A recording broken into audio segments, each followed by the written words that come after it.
नमस्कार. कलमवीर मराठी लाईव्हमध्ये आपले स्वागत. महाराष्ट्राच्या राजकारणात मोठी घडामोड.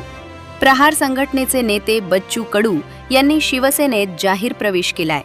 उपमुख्यमंत्री एकनाथ शिंदे यांच्या उपस्थितीत त्यांनी भगवा स्वीकारला. तर प्रहार संघटना स्वतंत्र सामाजिक चळवळ म्हणूनच कार्यरत राहणार असल्याचे त्यांनी स्पष्ट केले.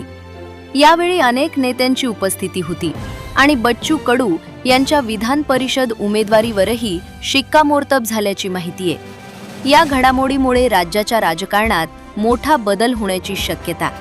अधिक अपडेटसाठी पाहत रहा कलमवीर मराठी लाईव्ह. धन्यवाद. 2019ला तुम्ही म्हणाला तेच मी विचारतोय, तेव्हा अंतरात्म्याचा आवाज कुठं होता?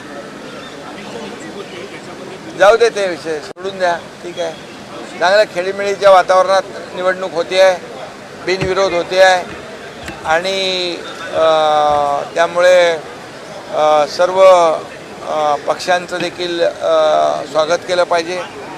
पक्षांना धन्यवाद दिले पाहिजे, सर्व पक्षांना. आम्ही देखील शिवसेना, भाजप महायुतीने, राष्ट्रवादी महायुतीने अधिकचा उमेदवार आम्ही दिला नाही आणि त्यामुळे ही निवडणूक जी आहे बिनविरोध खेळीमेळीच्या वातावरणात होते, हे चांगलं आहे. तुम्ही अधिकचा उमेदवार दिला तर अडचणी वाढू शकेल म्हणून उद्धव ठाकरे रिंगणात उतरले नाहीत, कारण अपेक्षा होती एकनाथ शिंदे देतील उमेदवारी. आता लढाईची वेळ येते तेव्हा कोणाला तरी पुढं करतात.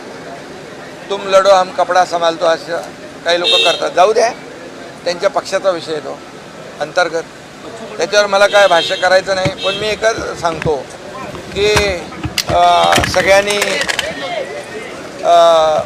समंजसपणाची भूमिका घेतली, काँग्रेसने देखील घेतली आणि म्हणून ही निवडणूक बिनविरोध होती आहे. धन्यवाद.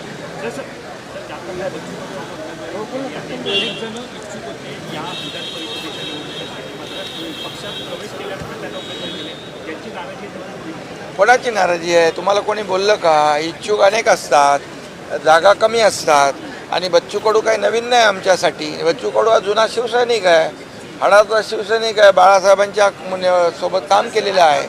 आणि जेव्हा आम्ही निर्णय घेतला उठावाचा, जे धडाडीचा निर्णय, राज्यामध्ये जे काही इतिहास घडला, त्यावेळेस देखील बच्चूभाऊ आमच्याबरोबर होते.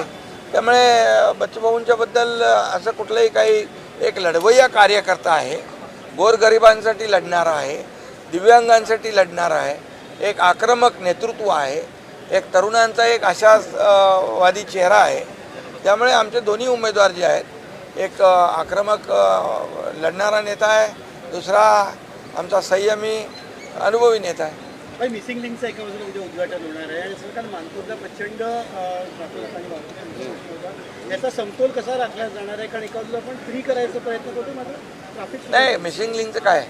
उद्या उद्घाटन होतं. मिसिंग लिंक जो आहे तो त्याच्यामुळे आज पुण्यातली जी हे घाटातली ट्रॅफिक आहे, ती घाटातली वाहतूक कोंडी दूर होईल, प्रदूषण कमी होईल, इंधनामध्ये बचत होईल, अर्धा तास 40 मिनटं लोकांची वाचतील. मुंबई पुणे अपडाऊन करणाऱ्या लोकांचा प्रवास वाचेल, प्रवास सुखकर होईल आणि खऱ्या अर्थाने तो जो मिसिंग लिंक आहे, इंजिनिअरिंग मार्वल आहे, अतिशय तंत्रज्ञानाचा चमत्कार आहे असं म्हटलं तर वावगं ठरणार नाही. कारण तो जगातला वायडेस्ट टनल आहे आणि जो वायाडक्ट आहे तो देखील भारतातला सगळ्यात उंच वायाडक्ट आहे. त्यामुळे एक चांगली सुविधा उद्या लोकांना मिळणार आहे. वाहतूक कोंडी जी होते बाई, त्याच्यामध्ये मिसमॅनेजमेंट होते का?